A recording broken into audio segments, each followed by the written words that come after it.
नमस्कार, जय हिंद साथियों।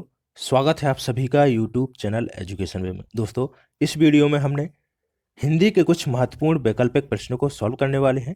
दोस्तों, यदि आप CTET exam, Haryana TET, UP TET, REET exam या फिर किसी भी टीईटी एग्जाम में हिस्सा ले रहे हैं जिसमें हिंदी के महत्वपूर्ण वैकल्पिक प्रश्न पूछे जाते हो, तो दोस्तों वीडियो को ध्यान से पूरा जरूर देखिएगा। और दोस्तों देखिए, हिंदी में हम हिंदी के व्याकरण के प्रश्न करेंगे। इसके बाद में हम पेडागोजी से संबंधित प्रश्न को यहाँ पर सॉल्व करेंगे। दोस्तों देखिए, मोस्टली ये प्रैक्टिस सेट सीटेट एग्जाम के लिए बनाया गया है, तो आपके सिलेबस पर आधारित है, तो आपको वीडियो को ध्यान से जरूर देखना है। और दोस्तों यहाँ पर एक बात मैं आपको बता दूं, यदि आप चैनल पर नए हैं तो चैनल को सब्सक्राइब जरूर कर लीजिएगा और वीडियो को अपने दोस्तों में शेयर कर दीजिएगा। तो चलिए बिना देरी किए हुए हम सबसे पहले प्रश्न की ओर बढ़ेंगे। तो सबसे पहला प्रश्न हमारा ये रहा, व्याकरण से संबंधित प्रश्न। बिल्कुल देखिए, बहुत ही इंपॉर्टेंट प्रश्न रखा है हमने, पहला ही प्रश्न यहाँ पर। तो देखिए कह रहा है कि निम्नलिखित में से ऊष्म व्यंजन बताना है आपको कि यहाँ पर ऊष्म व्यंजन का कौन सा ग्रुप दिया गया है। तो देखिए पहला ऑप्शन है, कह रहा है कि चा छा जा, या फिर दूसरा है यहाँ पर आ बा सा,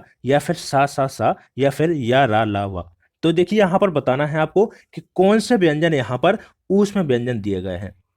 तो बिल्कुल देखिए, कमेंट करते रहिएगा और कमेंट करने से देखिए आप सभी चीज़ों को यहाँ पर विधिवत तरीके से समझते चलेंगे। तो देखिए बताइएगा कि सही आंसर इसका क्या हो जाएगा। तो देखिए ऑप्शन तीसरा बिल्कुल यहाँ पर राइट आंसर हो जाएगा। जो देखिए सा और साथ में देखिए रा भी यहाँ पर रा होता है, वो क्या होते हैं, आपके ऊष्म व्यंजन कहलाते हैं। देखिए जो ऊष्म व्यंजन होते हैं वो चार होते हैं। और देखिए जब ऊष्म व्यंजन को आप बोलते हैं, जैसे मैंने सा बोला, तो देखिए एक तरह से सीटी की तरह आवाज निकलती है। और ऊष्म का मतलब होता है, देखिए क्या है, वायु का थोड़ा सा गर्म हो जाना। तो देखिए जैसे ही आप सा बोलते हैं तो क्या होती है, थोड़ी सी वायु क्या हो जाती है, गर्म हो जाती है और एक सीटी की तरह आवाज निकलती है। तो इस व्यंजन को क्या बोलते हैं, ऊष्म व्यंजन हम बोलेंगे। देखिए विधिवत तरीके से बिल्कुल देखिए आपको समझ में आ गया होगा। अब देखिए यहाँ पर बात करते हैं, यहाँ पर या रा ला और साथ में वाह। तो देखिए ये किस प्रकार के व्यंजन है, आपसे पूछा जाता है एग्जाम में कि देखिए अंतस्थ व्यंजन कौन होते हैं। तो अंतस्थ व्यंजन आपको यहाँ पर याद रखना है कि अंतस्थ व्यंजन कौन होते हैं, चार होते हैं,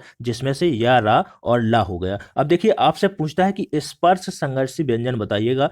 स्पर्श संघर्षी स्पर्श संघर्षी व्यंजन कौन से होते हैं। तो देखिए चा छा जा और साथ में झा। तो देखिए बिल्कुल एक एक पॉइंट यहाँ पर हम अच्छे से समझते चलेंगे। जितने भी महत्वपूर्ण पॉइंट आपके एग्जाम में देखिए पूछे जाने के चांस बनेंगे, चाहे आप सीटेट दे रहे हो, यूपी टेट दे रहे हो, या फिर हरियाणा टेट दे रहे हो, या फिर कोई भी आप टीईटी एग्जाम में एग्जाम दे रहे हो, बिल्कुल देखिए सभी चीज यही प्रश्न बनेंगे, कोई अलग से नहीं पूछेगा, वो चाहे व्याकरण हो या फिर पेडागोजी से संबंधित प्रश्न हो। तो चलिए इसके बाद हम दूसरा प्रश्न देखते हैं।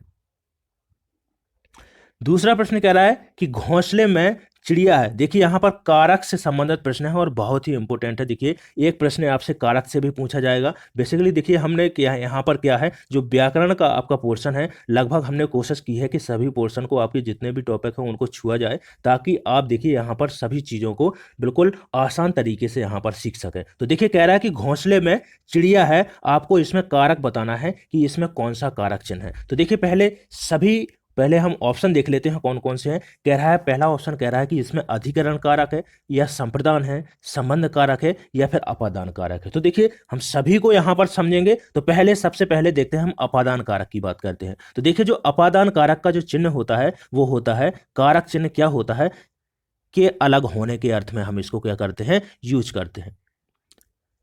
या फिर होता है, देखिए अपादान का किसके, एक मिनट देखिए गलत लिख दिया है, अलग होने के अर्थ में किसका करते हैं, अपादान का यूज करते हैं। जहां पर आपको घृणा देखने को मिलती है, जहां पर कोई चीज अलग हो रही हो और जहां पर आपको घृणा देखने को मिलती है, तो वहां पर कौन सा कारक हो जाएगा, अपादान कारक हो जाएगा। बिल्कुल देखिए याद रखिएगा, जैसे मैं कह रहा हूं कि पेड़ से पत्ता गिर रहा है, या फिर हिमालय से गंगा निकल रही है। तो देखिए जब कोई वस्तु क्या होती है, दूसरे से अलग होती है, आपको नजर आए, तो वहां पर आप बिल्कुल अपादान कारक लगा देना। बिल्कुल वहां पर अपादान कारक ही होगा। ठीक है, चलिए संबंध कारक की बात करते हैं। तो देखिए संबंध कारक का जो कारक चिन्ह होता है वो होता है का, की, के, रा, री और रे। ठीक है, आपको समझना है कि जो संबंध कारक है उसके जो चिन्ह होते हैं का, की, के और रा, री, रे। देखिए जैसे मैं बोलता हूं कि राम का घर है, ठीक है, समझ में आ गया होगा। चलिए संबंध कारक की बात करते हैं, तो के लिए शब्द देखिए, जो कारक का चिन्ह है वो है के लिए यूज करते हैं इसको। अब देखिए जैसे मैं बोलता हूं कि राम को भोजन चाहिए, राम को भोजन चाहिए, तो यहां पर कौन सा चिन्ह हो जाएगा, संप्रदान हो जाएगा यहां पर कारक। कैसे, राम के लिए भोजन चाहिए, क्योंकि को आपको, तो देखिए इसके लिए को यूज किया जाता है, लेकिन जो शब्द इसका कारक है वो क्या है, के लिए, कारक चिन्ह है। ठीक है, अब यहां पर आता है मैं और पर, दो चिन्ह होते हैं, कारक चिन्ह होते हैं अधिकरण कारक के। तो यहां पर जो हमारा सही आंसर हो जाएगा वो अधिकरण कारक हो जाएगा, क्योंकि देखिए यहां पर जो वाक्य दिया गया है उसमें कहा गया है कि घोंसले में चिड़िया है, तो देखिए हम में से यहां पर समझ जाएंगे कि जो कारक चिन्ह है वो किसका है, अधिकरण कारक का है। ठीक है, चलिए इसके बाद अगला प्रश्न देखिए, कह रहा है कि एक कर्मक क्रिया वाला वाक्य बताना है। देखिए जिसमें एक कर्म हो, आपको देखिए पहले ही भी देखिए प्रश्न समझने से ही यहाँ पर आपको उत्तर मिल जाएगा। जैसे ही आप प्रश्न को अच्छी तरह से समझेंगे तो तुरंत आपको उत्तर समझ में आ जाएगा कि इसका सही उत्तर क्या होगा। अब देखिए यहाँ पर कह रहा है कि एक कर्मक क्रिया वाला वाक्य बताना है आपको कि कौन सा है जिसमें एक कर्म निहित हो। ठीक है, तो पहला देखिए हम यहाँ से नीचे से शुरुआत करेंगे। कह रहा है कि मैंने पिताजी को पत्र लिखा, तो देखिए यहां पर दो कर्म है, एक तो यहां पर पिताजी कर्म है और दूसरा हो गया किसको लिखा है। पहले तो लिखा है किसके लिए लिखा है, तो पिताजी के लिए लिखा है, तो एक कर्म तो यही आ गया। दूसरा हो जाएगा क्या लिखा है भाई, पत्र लिखा है, तो दूसरा कर्म यहां पर ये हो जाएगा, पहला दूसरा कर्म। तो यहां पर दो है, तो भाई ये हमारा आंसर नहीं है। दूसरा कह रहा है कि बहन ने भाई को राखी बांधी, किसने बांधी, तो बहन ने बांधी, किसको बांधी, भाई को बांधी, तो देखिए पहला कर्म तो ये हो गया। दूसरा हो गया कि भाई क्या बांधी, राखी बांधी, तो दूसरा कर्म मिल गया, तो यहां पर भी ये भी हमारा आंसर नहीं होगा। तीसरे, अब देखिए इसके बाद जो अगला है, कह रहा है कि उसने हमें पुस्तक दी, किसने दी, हमको दी, तो पहला कर्म तो हमें हो गया यहां पर, क्योंकि कर्ता हो गया ये उसने। ठीक है, और इसके बाद क्या दी, पुस्तक दी, तो दूसरा कर्म ये हो गया। अब बचा है हमारा अंतिम। ठीक है, अंतिम क्या है, कह रहा है कि महर्षि वेद व्यास ने जय संहिता लिखी, तो क्या लिखी, तो यहां पर जो महर्षि वेद व्यास है वो हो जाएगा आपका कर्ता, और जो जय संहिता है वो हो जाएगा कर्म, और लिखना हो जाएगा यहां पर क्रिया। तो देखिए यहां पर एक कर्म है, तो हमसे पूछ रहा है कि एक कर्मक क्रिया वाला वाक्य बताना है, तो देखिए बिल्कुल अपने आप ही यहां पर आंसर निकल कर आ गया, तो पहला ऑप्शन बिल्कुल सही आंसर हो जाएगा।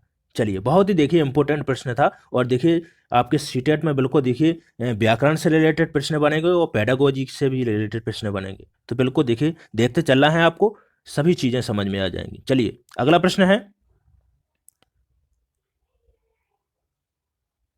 देखिए कह रहा है कि जिनका उच्चारण ऊपर के दांतों पर जीभ लगाने से होता है उन्हें क्या कहते हैं। देखिए कह रहा है कि जिनका उच्चारण क्या होता है, कि जो ऊपर की जो आपकी दंत होते हैं उसमें क्या है, जीभ लगाने से उच्चारण जिनका होता है उस व्यंजन को क्या बोलते हैं। पहला ऑप्शन दिया गया है कंठ बोलते हैं, मूर्धन्य बोलते हैं, या फिर अनुनासिक बोलते हैं, या दंत बोलते हैं।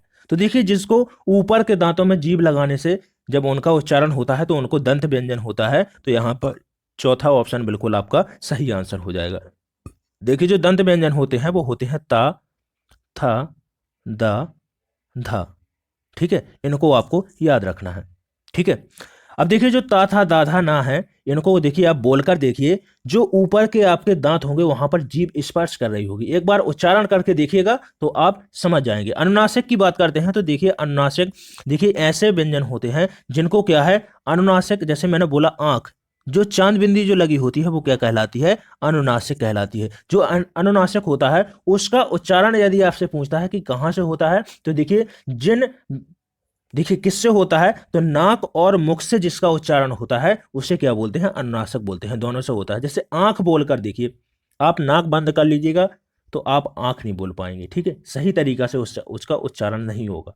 तो देखिए यहां पर जो अनुनासिक है वो किसके, आंख और नाक दोनों के द्वारा, सॉरी नाक और मुंह दोनों के द्वारा यहां पर उच्चारण किया जाता है, तो अनुनासिक व्यंजन कहलाते हैं। ठीक है, चलिए मूर्धन्य की बात करते हैं, तो देखिए टा, ठा, डा, ढा, ये सभी कैसे हो जाएंगे, मूर्धन्य व्यंजन हो जाएंगे। कंठ की बात करते हैं तो का, ख, ग, घ, ये सभी क्या हो जाएंगे, आपके कंठ व्यंजन हो जाएंगे, जो कंठ के द्वारा जिनका उच्चारण होता है। देखिए एक बार आपको बोलकर देखना है, बिल्कुल सही तरीके से आप इनको समझ जाएंगे। चलिए इसके बाद अगला प्रश्न कह रहा है कि गुण स्वर संधि का यहां पर उदाहरण बताना है। ऑप्शन दिया गया है यमनोर्मी, ऑप्शन दूसरा कह रहा है कि मनोदशा है, या फिर दध्योधन है, या फिर शिरोरेखा है। देखिए बेसिकली आपको बताया जाता है कि जिसमें एक आपको मात्रा देखने को मिले वहां पर गुण स्वर संधि हो जाएगा। लेकिन आप यहाँ पर कंफ्यूज हो जाएंगे, भाई सभी में एक एक यहाँ पर मात्रा दिखाई दे रही है, तो देखिए वो ट्रिक हमारी यहाँ पर काम नहीं करेगी। इसीलिए मैंने इस प्रश्न को लिया है, और देखिए ये प्रश्न आप यहाँ से समझ कर जाएंगे, देखिए बिल्कुल कंफ्यूजन आपका दूर हो जाएगा।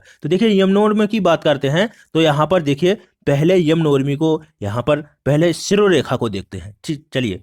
तो देखिए जो शिरोरेखा है, तो इसका जो विच्छेद होगा वो क्या होगा, शिरा धन रेखा।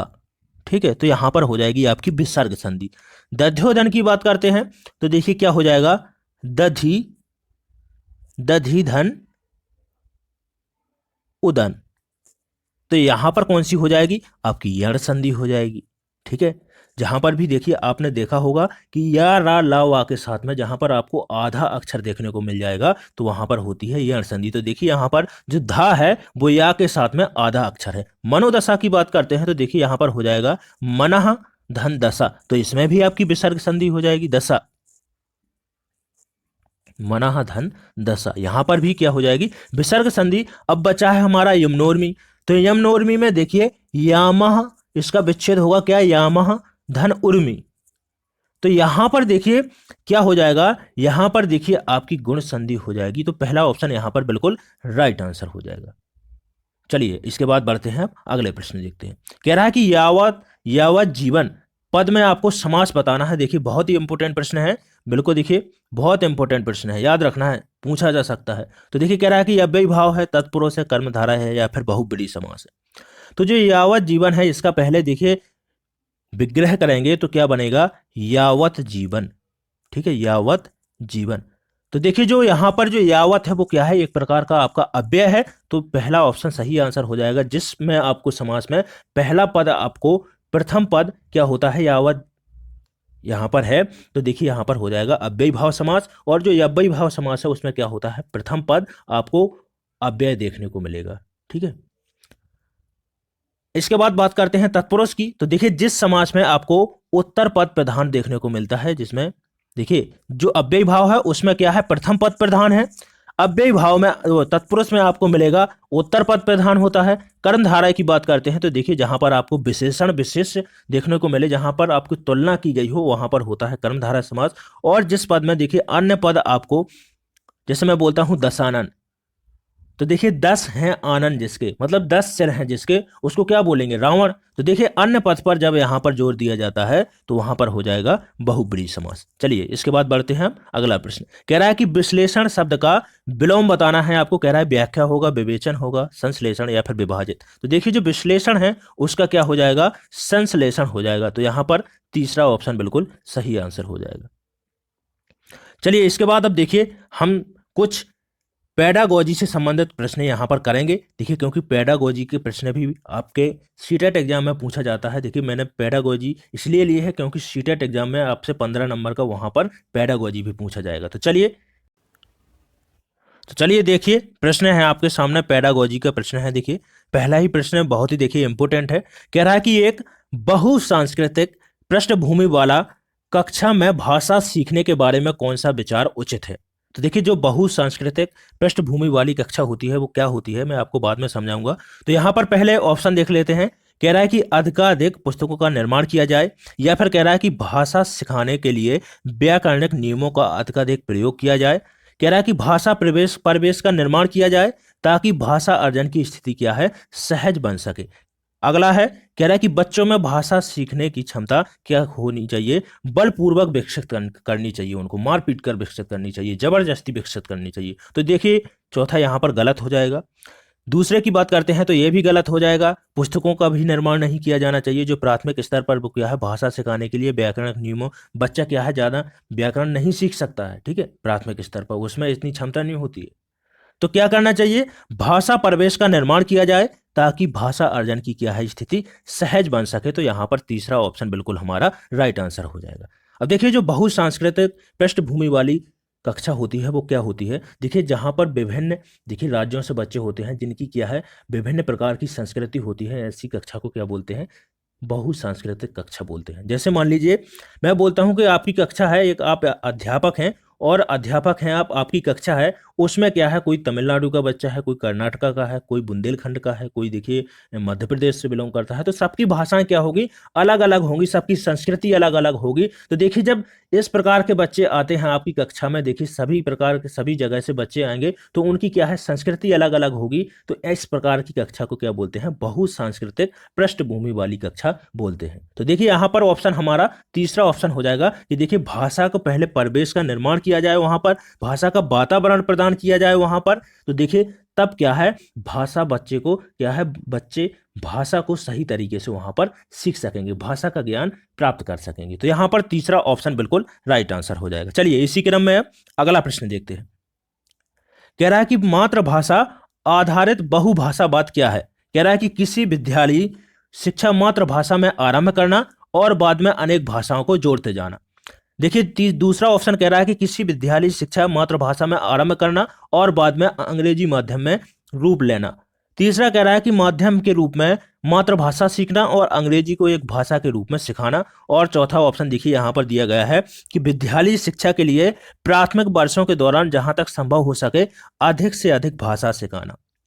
तो देखिए यहाँ पर पहला ऑप्शन बिल्कुल राइट आंसर हो जाएगा। क्या करेंगे, जो बहुभाषावाद है, मातृभाषा आधारित बहुभाषावाद क्या कहलाता है, तो देखिए किसी विद्यालय शिक्षा में क्या करना है कि शिक्षा को मातृभाषा में आरंभ करना है। क्योंकि जो एक बच्चा होगा ना, बच्चा क्या है, जो सर्वप्रथम उसको जो भाषा आ रही होगी वो देखिए उसको मातृभाषा ही आ रही होगी। उसकी जो प्राथमिक भाषा होती है वो मातृभाषा ही होती है, जो वो क्या है अपने परिवार या माता जी के द्वारा सीखता है, वो भाषा कहलाती है मातृभाषा कहलाती है। ठीक है, तो पहली जो उसकी भाषा होगी, मातृभाषा होगी, तो पहले क्या है, जो शुरू करना है आपको विद्यालय शिक्षा प्रारंभ करना है या उसको देखिए द्वितीय भाषा के रूप में कोई भाषा समझाना है, तो पहले हम क्या करेंगे, मातृभाषा में शुरू करेंगे ताकि वो क्या है उसको रिलेट करके पढ़ सके। इसके बाद में वो क्या है सभी चीजों को देखिए दूसरी भाषा को सीख सके। तो पहले मातृभाषा में आरंभ करना है हमको, बाद में अनेक भाषाओं को क्या है उसमें जोड़ते जाना है। इससे वो क्या है भाषा अर्जन की सहज स्थिति बन सकेगी और वो क्या है दूसरी भाषा भी द्वितीय भाषा के रूप में, यदि आप जैसे हिंदी समझा रहे हैं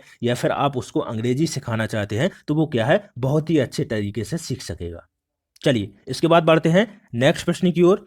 कह रहा है कि देखिए एक अध्यापक है समूहकार, कक्षा में क्या करता है, समूहकार, जोड़ोकार, रोल प्ले करवाती। देखिए यहां पर अध्यापिका होगा, अध्यापिका, ठीक है, एक अध्यापिका है और देखिए कक्षा में क्या करती हैं कि समूह कार्य करवाती हैं, जोड़ों में कार्य करवाती हैं, रोल प्ले करवाती हैं और देखिए आकलन के लिए शिक्षार्थियों का अवलोकन करती हैं। देखिए जो आकलन है उसके लिए क्या करती हैं, अवलोकन करती हैं और आकलन संबंधी इन गतिविधि को कह रहा है कि क्या कहा जाता है।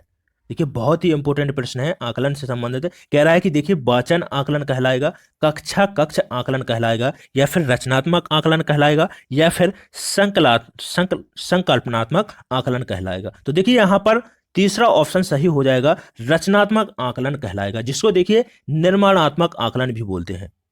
क्या बोलते हैं, निर्माणात्मक आकलन। देखिए आपको दूसरा शब्द भी इसका याद रखना है, क्योंकि देखिए कहीं कहीं पर आपको रचनात्मक आकलन शब्द नहीं दिखाई देगा। अब देखिए जो रचनात्मक आकलन होता है उसको विद्यालय आधारित आकलन बोलते हैं। ठीक है, जो आकलन है वो क्या है, कक्षा के साथ साथ में उसको क्या है आकलन करते चलना कि बच्चे ने जिस उद्देश्य को लेकर मैं पढ़ा रहा हूं या पढ़ा रही हूं वो क्या है उद्देश्य को प्राप्त कर रहा है बच्चा या नहीं कर रहा है, उसको समझ में भी आ रही हैं सभी चीजें या नहीं आ रही हैं। तो देखिए आकलन बहुत जरूरी है, आकलन करना बहुत जरूरी है। तो देखिए इसीलिए इसको क्या बोला जाता है, रचनात्मक आकलन को एक क्रिएटिव आकलन बोलते हैं, जिसको क्या बोला जाता है, देखिए विद्यालय आधारित आकलन बोला जाता है, जो क्या होता है सीखने के लिए आकलन जिसको बोला जाता है। ठीक है, चलिए अगला प्रश्न है, आप देखते हैं। कह रहा है कि बोली से क्या तात्पर्य है। पहला ऑप्शन दिया गया है कि किसी एक क्षेत्र या सामाजिक समूह की वाचन विशेषता। दूसरा कह रहा है कि किसी एक क्षेत्र विशेष के द्वारा लेखन के लिए इस्तेमाल की जा रही भाषा। तीसरा कह रहा है कि किसी कार्य विशेष से संबंध रखने वाले लोगों की वाचन विशेषता, या फिर सत्ताधारी लोगों के द्वारा इस्तेमाल की जा रही भाषा। तो देखिए यहां पर पहला ऑप्शन सही हो जाएगा। देखिए किसी एक क्षेत्र विशेष में बोली जाने वाली भाषा क्या बोली जाती है, बोली कहलाती है। भाषा का संबंध देखिए किसी बहुत बड़े क्षेत्र से होता है, जैसे हमारे भारत है तो भारत की भाषा क्या है, हिंदी भाषा है। देखिए लेकिन बोली देखिए अनेक हैं,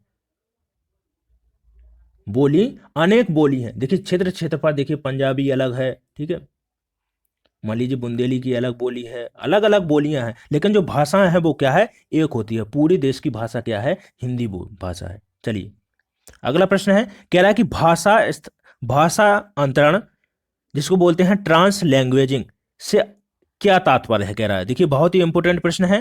कह रहा है कि क्या इसका तात्पर्य है, कह रहा है कि भाषा की कक्षा में अनेक भाषाओं का शिक्षण, कह रहा है कि किसी विषय वस्तु के शिक्षण अधिगम के लिए एक भाषा के बाद दूसरी भाषा का प्रयोग करना, या फिर कह रहा है कि कक्षा शिक्षा अधिगम और बोलने के लिए अनेक भाषाओं का क्या करना, इस्तेमाल करना, या कह रहा है कि सभी विषय वस्तुओं के साथ साथ ही क्या करना, भाषाओं का एक ही भाषा में पढ़ाना। तो देखिए यहाँ पर तीसरा ऑप्शन बिल्कुल सही आंसर हो जाएगा। चलिए इसके बाद अगला प्रश्न।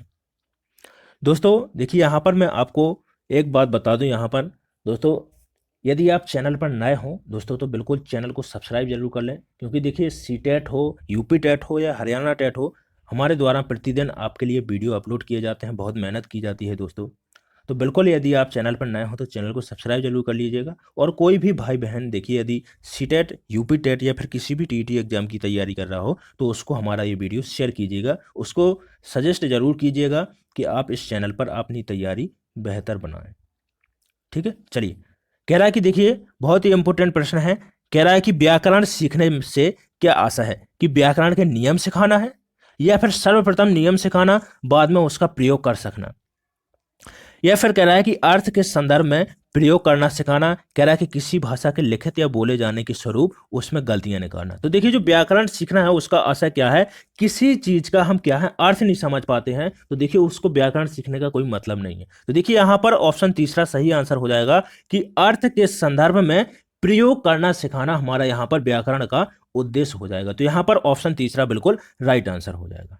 चलिए अगला प्रश्न है, कह रहा है कि त्रुटियों से क्या आशा है। पहला ऑप्शन दिया गया है कि त्रुटियां सीखने का संकेत होती हैं, दूसरा कह रहा है कि त्रुटियां भाषा अधिगम में क्या होती हैं, बाधित होती हैं, या फिर त्रुटियों में उसी समय संशोधन कर देना चाहिए जिस समय आपको त्रुटि समझ में आए, या फिर कह रहा है कि त्रुटियों की पहचान कर उनको करने से बचना चाहिए कि गलती ना हो जाए भाई हमसे। तो देखिए जो त्रुटियां होती हैं वो क्या होती हैं, बेसिकली सीखने के लिए एक संसाधन के रूप में कार्य करती हैं। त्रुटियां क्या होती हैं, सीखने का कार्य करती हैं, सिखाने का कार्य करती हैं। जब हम गलती करते हैं तो उस चीज़ को क्या है, अगली बार हमको याद रहता है कि हमसे भाई वहाँ पर गलती हुई थी, तो हम क्या करते हैं वहाँ पर बचकर वो कार्य करते हैं और गलती करने से क्या करते हैं, बचते हैं। तो देखिए जो त्रुटियां होती हैं वो क्या होती हैं, सीखने का संकेतक होती हैं। तो यहाँ पर पहला ऑप्शन सही आंसर हो जाएगा, पहले ऑप्शन के साथ में यहाँ पर राइट आंसर चला जाएगा। चलिए अगला प्रश्न है, कह रहा है कि जिन शब्दों को हम सुनते हैं या पढ़ते हैं और फिर उसकी पहचान करते हैं तो उन्हें क्या कहते हैं। उत्पादक शब्द संपदा, संदर्भ में शब्द, आंतरिक शब्द संपदा, और ऑप्शन चौथा कह रहा है कि ग्राह्य शब्द संपदा। तो यहाँ पर ऑप्शन चौथा बिल्कुल राइट आंसर हो जाएगा। देखिए जिन शब्दों को हम सुनते हैं और पढ़ते हैं और फिर उनकी क्या करते हैं, पहचान करते हैं, उन शब्दों को क्या बोला जाता है, ग्राह्य शब्द संपदा कहते हैं। इसके बाद अगला प्रश्न देखते हैं। बहुत बड़े प्रश्न होते हैं दोस्तों, देखिए जो स्क्रीन पर सेट ही नहीं हो पाते हैं, ठीक है। कह रहा है कि देखिए कि जब विद्यार्थी पहली बार विद्यालय आता है तो उन्हें अपनी मातृभाषा से क्या है, भरपूर समझ होती है उसकी अपनी मातृभाषा में। देखिए वो क्या होता है, अपनी मातृभाषा के साथ में आता है, उसको मातृभाषा का प्रयोग करना आता है, बोलना आता है। कह रहा है कि अध्यापक यहाँ पर अंग्रेजी या किसी अन्य भाषा की कक्षा में विद्यार्थियों की मातृभाषा का इस्तेमाल किस प्रकार से कर सकती हैं। देखिए यहाँ पर जो प्रश्न है वो काफी लंबा है, तो देखिए समझिएगा कि प्रश्न क्या कह रहा है। कह रहा है कि जब एक विद्यार्थी पहली बार विद्यालय आता है तो वो अपनी मातृभाषा के साथ में आता है। तो देखिए जो एक अध्यापक है या अध्यापिका होगा यहाँ पर, क्योंकि कर सकती हैं देखिए यहाँ पर। तो कह रहा है कि जो एक अध्यापिका है वो क्या है, अंग्रेजी या फिर किसी अन्य भाषा को कक्षा में विद्यार्थियों की मातृभाषा को किस प्रकार से इस्तेमाल कर सकती हैं। किसी अन्य भाषा को सिखाने में, जो अंग्रेजी, देखिए अंग्रेजी सिखाना है बच्चे को या हिंदी सिखाना है तो किस प्रकार से उसकी मातृभाषा इस्तेमाल की जा सकती है। अब देखिए यहाँ पर ऑप्शन देखते हैं। कह रहा है कि अध्यापक की कक्षा, थोड़ा सा मैं यहाँ पर पहले आपको ऑप्शन क्लियर कर दूं यहाँ पर, ठीक है। कह रहा है कि अध्यापक कक्षा की सामान्य भाषा में पढ़ाना प्रारंभ करें और फिर विद्यार्थी को क्या करें, अपनी भाषा इस्तेमाल करने दें। कह रहा है कि अध्यापक को सिर्फ अंग्रेजी व दूसरी भाषाओं का इस्तेमाल करना चाहिए और शिक्षार्थियों की अपनी मातृभाषा के इस्तेमाल की अनुमति नहीं देनी चाहिए।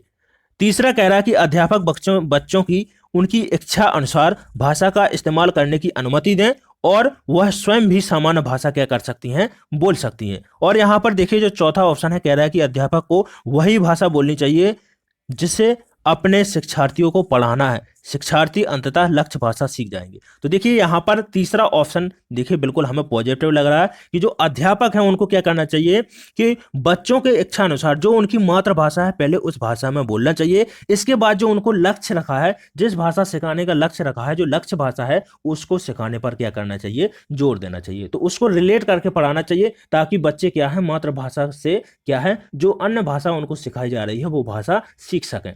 तो यहां पर तीसरा ऑप्शन सही आंसर हो जाएगा, तीसरे के साथ में यहां पर सही उत्तर चला जाएगा। चलिए अगला प्रश्न है, कह रहा है कि कक्षा 3 की अध्यापका क्या करती हैं। देखिए एक कक्षा 3 की बच्ची है जिसका नाम है अंकिता। तो क्या करती हैं अध्यापका, अंकिता को पता चलता है, देखिए यहां पर प्रश्न को पहले समझिएगा, पहले बात तो बता दूं आपको, इंपोर्टेंट प्रश्न है। देखिए कह रहा है कि कक्षा 3 की अध्यापिका अंकिता को पता चलता है कि शिक्षार्थी नवीन जानकारी को मौखिक रूप से लेने की बजाय क्या करते हैं, लिखना पसंद करते हैं। ठीक है, लिखित रूप में क्या करते हैं, लेना पसंद करते हैं। ठीक है, वो क्या करते हैं, वो चाहते हैं कि शिक्षक हमें बोलकर ना पढ़ाए, वो क्या करे, जो सैंपल दिया गया है उस पर क्या है लिखकर बताए या फिर कॉपी में लिखकर हमको समझाए। ठीक है, यहाँ पर ये प्रश्न कह रहा है। तो कह रहा है कि इन शिक्षार्थियों की अधिगम शैली कौन सी होगी, श्रव्य होगी, दृश्य होगी, गतिबोधक या फिर सौंदर्य बोधक। तो देखिए जब वो लिखकर समझाएंगी तो यहाँ पर क्या होगी, दृश्य होगी, वो देखकर समझेंगे। यहाँ पर यदि मौखिक होती तो श्रव्य होगी, सुनकर वो समझते चीजों को। तो देखिए इस प्रश्न में कुछ ज्यादा वो नहीं था, देखिए बहुत ही अच्छा प्रश्न था। लेकिन देखिए दोस्तों, देखिए सभी प्रश्न यहाँ पर कंप्लीट हो चुके हैं और बहुत ही देखिए मजेदार प्रश्न थे। देखिए चाहे वो देखिए व्याकरण से संबंधित प्रश्न हो या फिर पेडागोजी के, तो देखिए बहुत ही अच्छे प्रश्न रखे थे। और देखिए इस प्रकार के प्रश्न देखिए आप सीटेट एग्जाम देंगे तो आपको जरूर, क्योंकि देखिए मोस्टली ये प्रैक्टिस सेट सीटेट के लिए बनाया था। बहुत ही अच्छे प्रश्न थे। आपको मैं फिर से कहूंगा कि यदि आपको समझ में नहीं आया है तो एक बार वीडियो को देखिए, दोबारा देख लीजिएगा। सभी चीजें आपको यहाँ पर देखिए विधिवत तरीके से आपको समझ में आ जाएंगी। दोस्तों यहाँ पर आपको एक चीज और बता दूं, देखिए हमारे चैनल पर प्रतिदिन करंट अफेयर्स से कोई भी भाई बहन देखिए एसएससी की तैयारी कर रहा हो, यूपी सुपर टेट की तैयारी कर रहा हो, या फिर देखिए यूपी पुलिस की तैयारी कर रहा हो, लेखपाल एग्जाम की या यूपी पीईटी एग्जाम की तैयारी कर रहा हो, तो बिल्कुल देखिए डेली करंट अफेयर से संबंधित हमारे चैनल पर वीडियो अपलोड किए जाते हैं, तो आप जाकर देख सकते हैं। और यदि आप चैनल पर नए हों तो चैनल को सब्सक्राइब जरूर कर लीजिएगा और वीडियो को अपने दोस्तों में शेयर करते रहना है आपको। और यदि वीडियो अच्छा लगा हो तो प्लीज एक लाइक जरूर कीजिएगा वीडियो को। चलिए इसके बाद मिलते हैं अगले वीडियो में, तब तक के लिए धन्यवाद।